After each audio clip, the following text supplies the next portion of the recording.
Bonjour, je suis avec Nadège, elle est auditrice. Bonjour Nadège. Bonjour Astrid.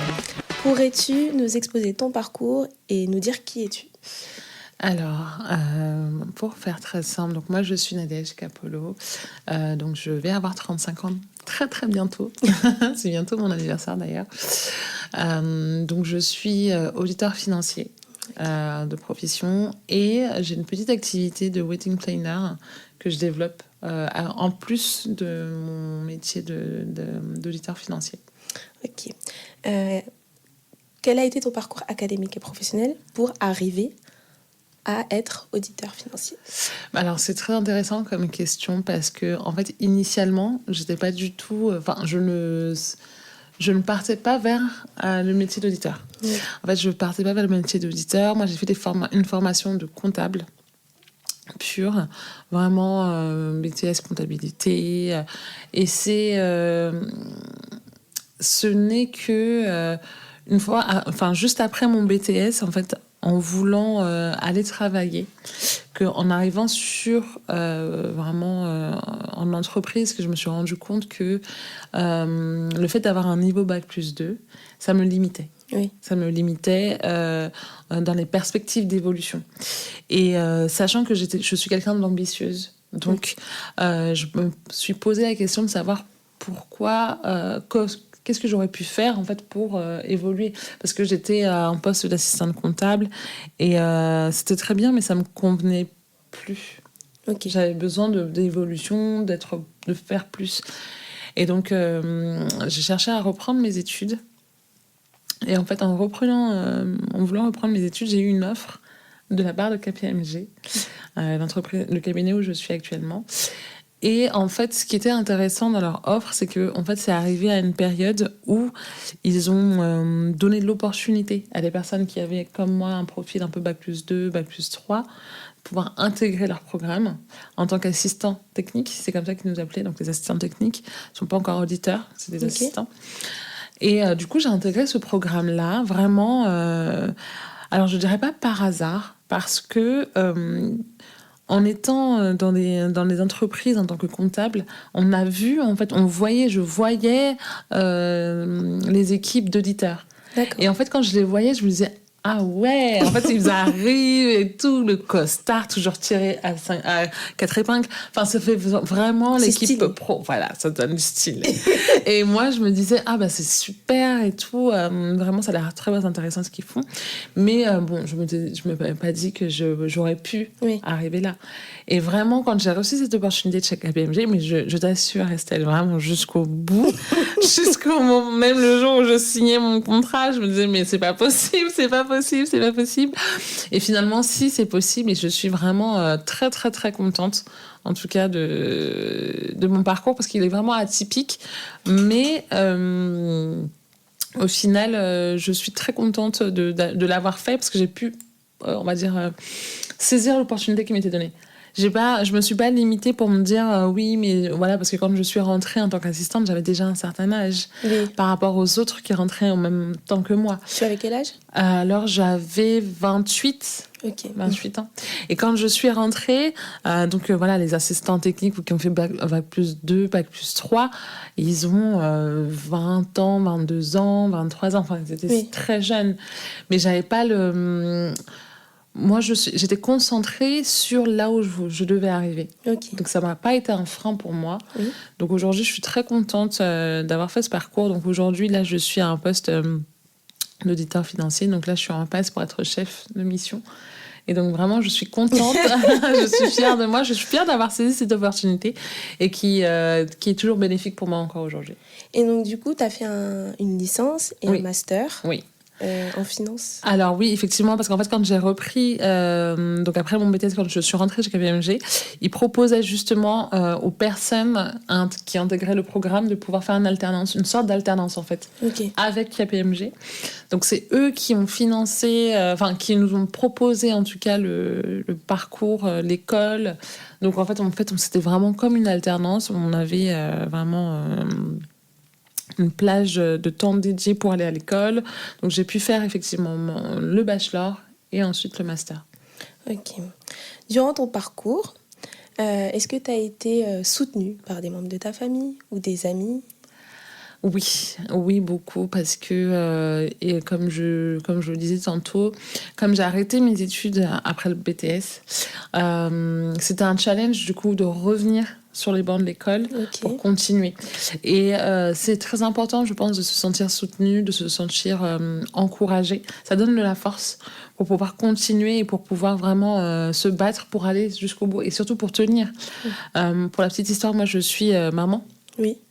Je suis maman de 3 enfants.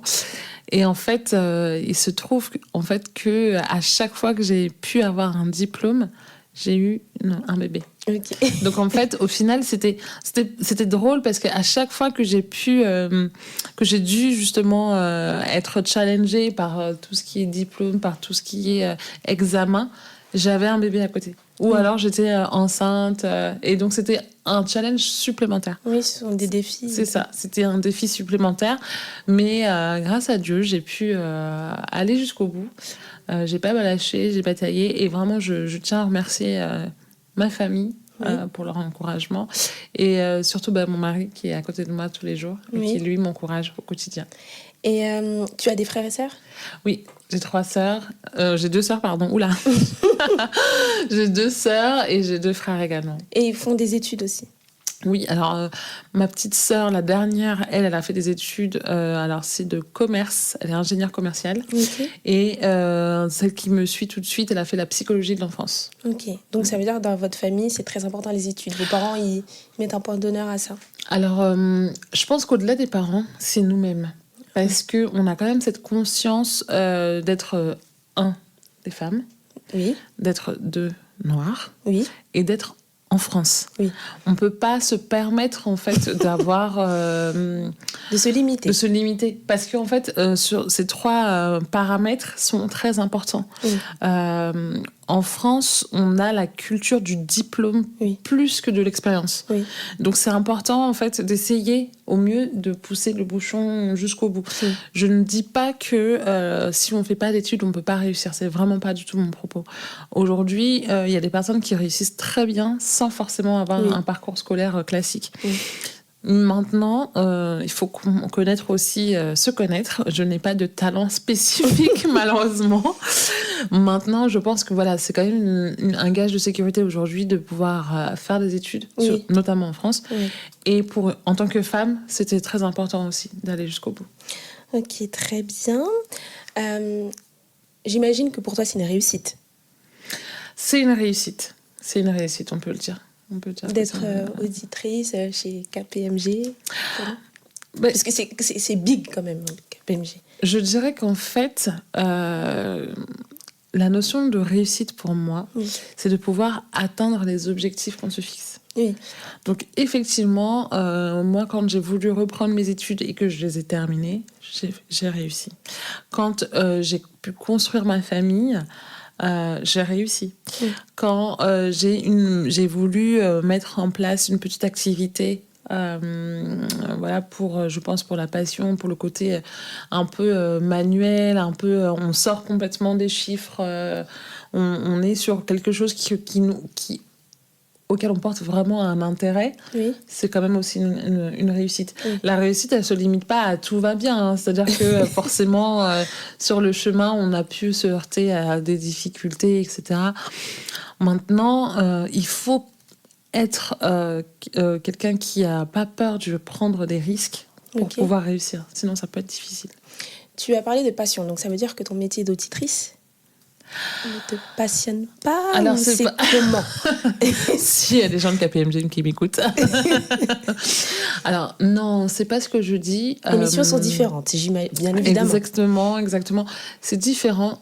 Je ne dirais pas que je suis quelqu'un de passionné de base. C'est-à-dire que je ne peux pas me dire que je fais les choses avec passion, ni même pour mon métier de wedding planner. Je suis quelqu'un d'intéressé, quelqu'un de volontaire. Je suis très contente d'être chez KPMG. Les missions qu'on réalise, ça se passe très bien. J'apprécie beaucoup.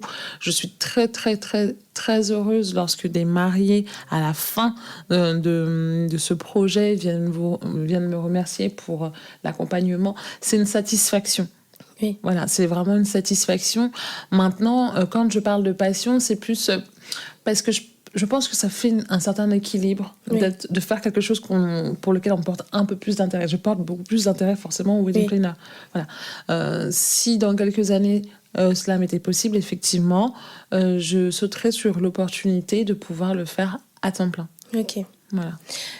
Tout à l'heure, tu parlais du fait d'être une femme et d'être noire. Est-ce que tu as été confrontée à certaines situations dans ton milieu, dans ton secteur? Alors... Est-ce que tu as douté à certains moments? Est-ce que tu t'es dit que c'était légitime finalement? Alors non, parce que je pense que j'étais suffisamment déterminée pour aller là où je voulais aller. Donc, c'est-à-dire aujourd'hui être là où je suis. J'ai pris mon courage à deux mains pour pouvoir reprendre mes études. En revanche, effectivement, comme je disais, la position... Être une femme, c'est pas facile dans le monde du travail. C'est pour dire que on m'a conseillé de ne pas faire la formation de master avec un bébé. On m'a dit, écoute, Nadège, ça peut être compliqué, ça peut être difficile, etc. Et je me suis dit, mais donnez-moi l'opportunité d'essayer avant de dire que c'est difficile. Si je n'essaye pas, je ne saurais jamais si c'est difficile effectivement ou pas. Effectivement, peut-être que vous voulez me donner peut-être des conseils, etc. Mais maintenant, il faut que je puisse aussi expérimenter la chose. Et je pense pas qu'on aurait dit ça à un homme. Même s'il venait juste d'être papa. On n'aurait jamais dit à un homme, non, mais écoute, je pense qu'il ne faut pas maintenant que tu es papa, etc. Non. Alors qu'à une femme, on l'a dit facilement. Et ça, je trouve ça un peu dommage. On arrive au terme de cette interview. D'accord.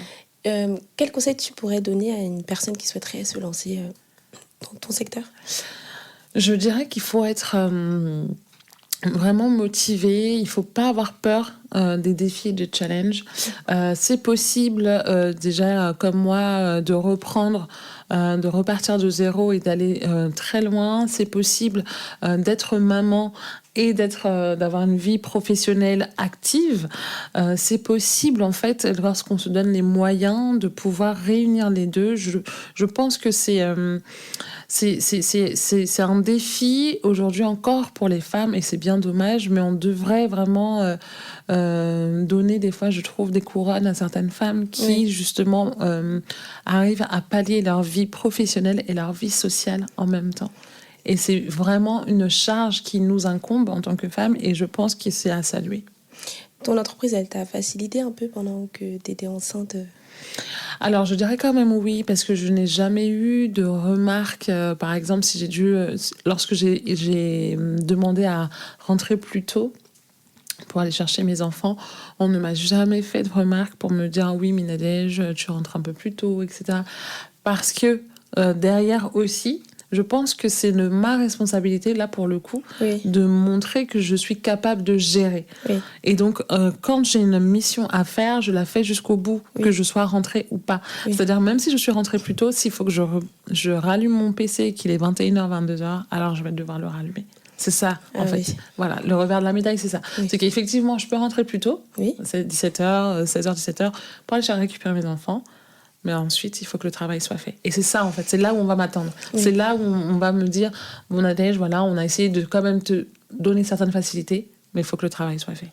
Ok. C'est ça. Merci énormément, Je vous en prie, Nadège. je t'en prie, Estelle. Quant à nous, on se retrouve très vite pour une nouvelle interview. Merci.